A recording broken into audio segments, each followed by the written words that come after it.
I cannot quite believe I'm saying this, but I've finally finished the small bedroom makeover.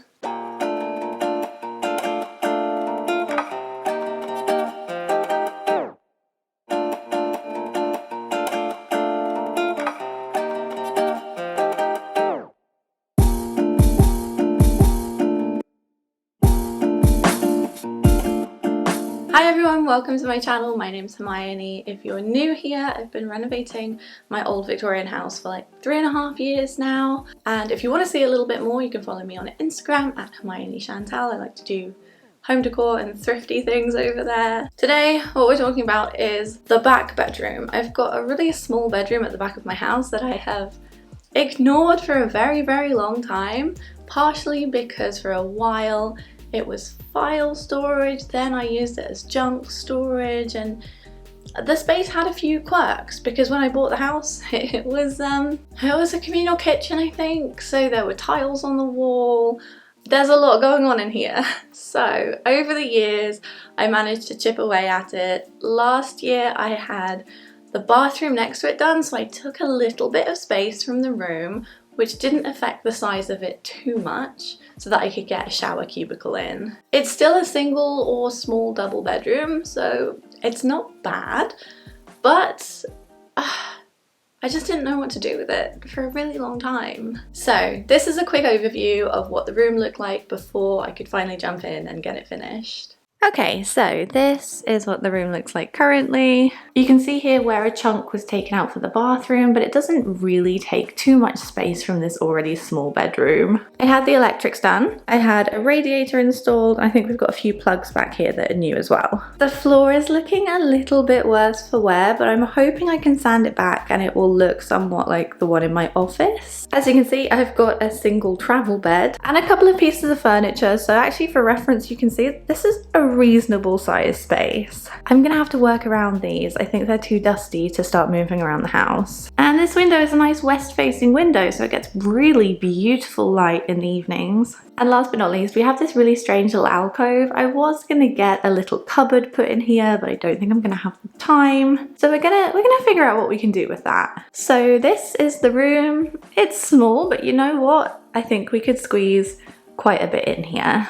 My first job in here is I've got to put white emulsion all over the walls and the ceiling. I think this is going to be a big job, so wish me luck.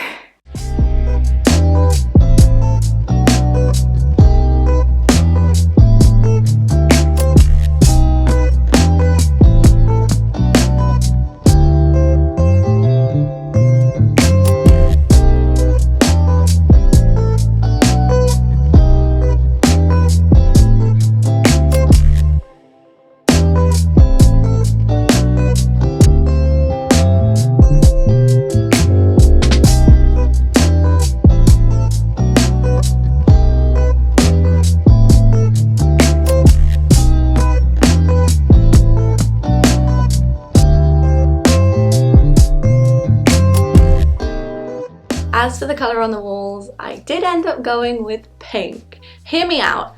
I don't have a pink room in my house, and I thought it would be fun to try it on a very small room to see if it worked. I used an old tin of paint that I bought years ago. It was from Colour Courage. I think it's a B&Q brand maybe, but they've discontinued it in my store now. And I just wanted to use it all up, and this was the perfect space to try it out in. It almost looks somewhat more neutral in person. I think I'm tricking myself into trying to believe that pink is a neutral, but hear me out.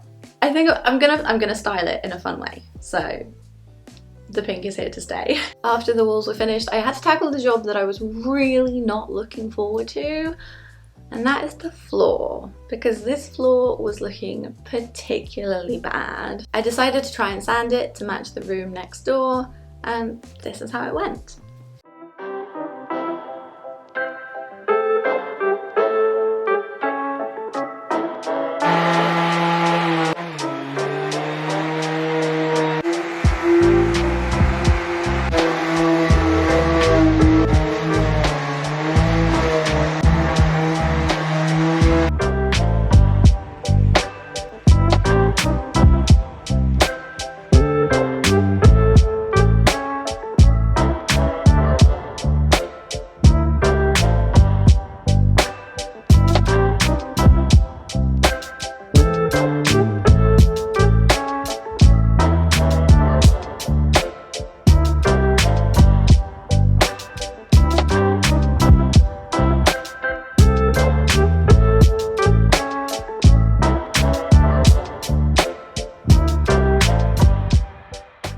next job was to paint all of the trim work, the door and the window. I didn't get a huge amount of footage of this, but you catch the drift. Sand, fill, clean, paint. Let me show you what I did. So believe it or not, this is not the worst door in the house, and I was actually quite pleased that it was in semi-decent condition. I didn't do a huge job on this door. I really just wanted to focus on getting rid of the Yale lock and this strange little piece of wood that was on top of it. I filled the holes with some polyfill and then left it to dry. To do this, I put some masking tape on the back and then I smoothed it over. I had to do this a few times to get it to go nice and flat, and I gave it a quick sand and a paint as well. And then it was time to move on to the windows, for which I did a pretty similar thing.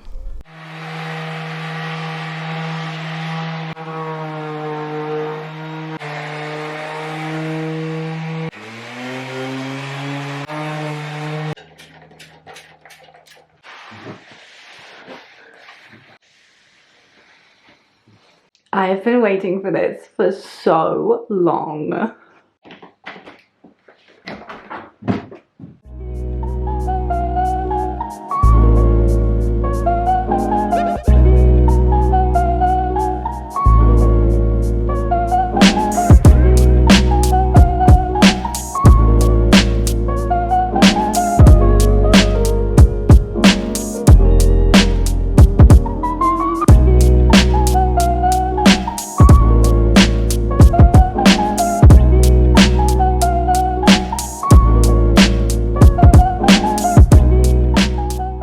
I've put on my dungarees in order to trick myself that something very productive is about to happen today.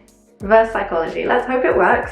I'm going to try and get this room finished today. This is currently what we're working with. I put the bed in front of the window and then I have a desk in this corner here. And then miscellaneous stuff all over the room which we're going to work on. So the first thing I'm going to do is clear up all of the clutter that is on the floor. I've got a bag full of old scraps that are for the bin. And I really need to do something with all of my tools. So once those are out of the way, I think we can see the room a little bit better.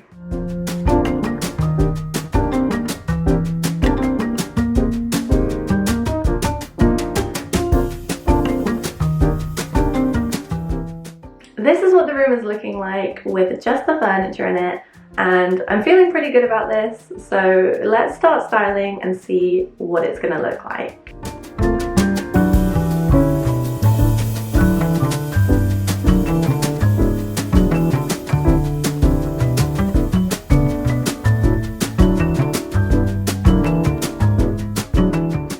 I think in terms of layout, the bed in front of the window is probably the best way I can make this work. There is a radiator in front of the window, but what I'm going to do is make sure that there's enough space in here. When it's time for winter to come, I can pull the bed out a little bit so it's not going to be in the way of the radiator.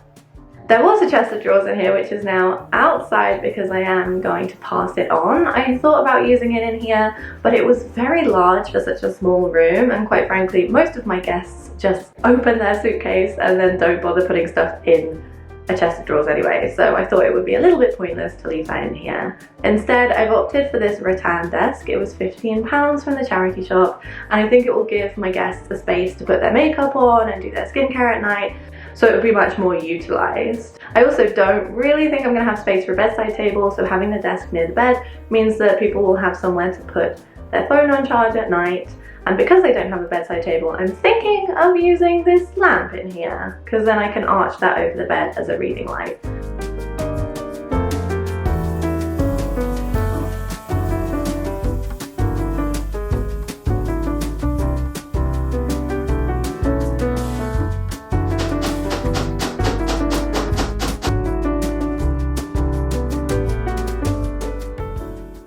I ended up not using a lot of furniture in here. I wanted it to feel big and empty because it is quite a small room. I only ended up buying 2 things for this project, including using all of the tools I already had to paint. And those 2 things were the single bedding and the blanket at the end of the bed. The bedding was from H&M, and the blanket I found on sale at Dunelm for £15. I am so pleased with how this room turned out. It was a small space, so I'm glad I took the risk to try a fun colour because it actually paid off, and I really love the space. I'm so happy. It's finally done as well, because you know I've been putting this off for a long time. I think that's all I can squeeze into today's video, so with that being said, let me know in the comments down below if you're doing a room makeover at the moment, what colour are you painting it, and if it's a small room, how did you make it work for what you're using it for? Because that's what I found the most tricky, but I think we got there in the end. With all of that being said, thank you so much for watching, happy decorating, and I'll see you next time. Bye!